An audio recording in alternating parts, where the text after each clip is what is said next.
ఎప్పుడైనా భగవంతుడిపై కోపం వచ్చిందా? ఏం చేయాలి? నమస్తే, స్వాగతం మా ఛానల్కి. మీరు ఎప్పుడైనా మనసులో ఒక ప్రశ్న వేసుకున్నారా? భగవంతుడి మీద కూడా కోపం రావచ్చా? అది పాపమా? ఆ కోపం వచ్చిందంటే మనం ఏం చేయాలి? ఈ వీడియోలో మనం ఈ విషయాలను గమనించబోతున్నాం. హృదయాన్ని తాకే ఆధ్యాత్మిక సందేశం మీకోసం. భగవంతుడిపై కోపం రావడం సహజమే. మన జీవితం ఎప్పుడూ మనకు అనుకున్నట్లే జరగదు.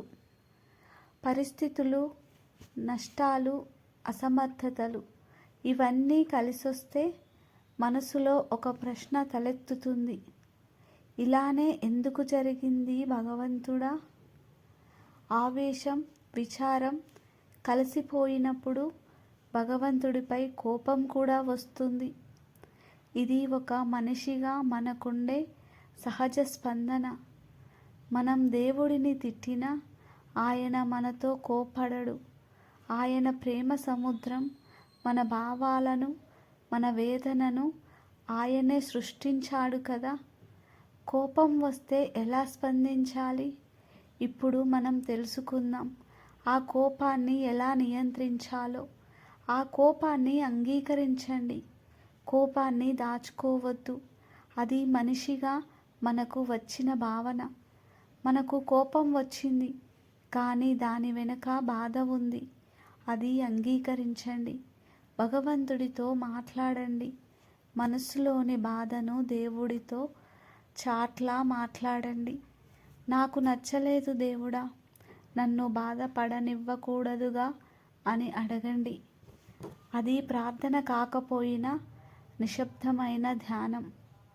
ధ్యానం శ్వాస వ్యాయామం. కోపం ఉన్నప్పుడు మన శరీరం, మనసు ఆందోళనలో ఉంటాయి. గాఢ శ్వాస తీసుకోండి.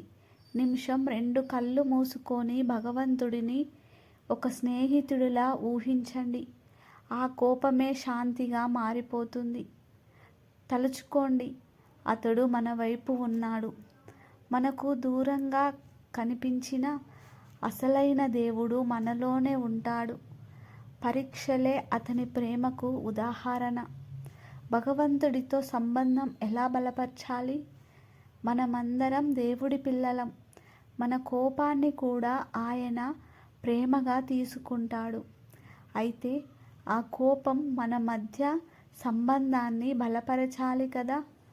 ఒక చిన్న ప్రార్థన ప్రతిరోజు చేయండి. ఒక శ్లోకం, ఒక సూక్తి భావంతో రోజులో కొన్ని నిమిషాలు తనతో గడపండి.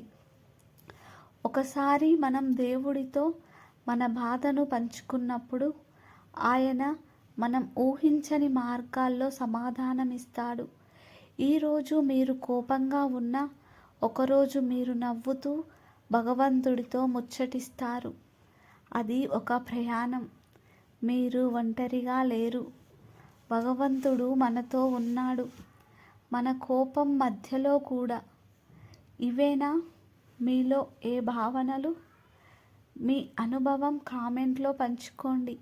ఇలాంటి మరిన్ని వీడియోల కోసం సబ్స్క్రైబ్ చేయండి, బెల్ ఐకాన్ చేయండి. భగవంతుడు మీకు శాంతిని ప్రసాదించాలి. ఓం శాంతి శాంతి శాంతి. ధన్యవాదాలు.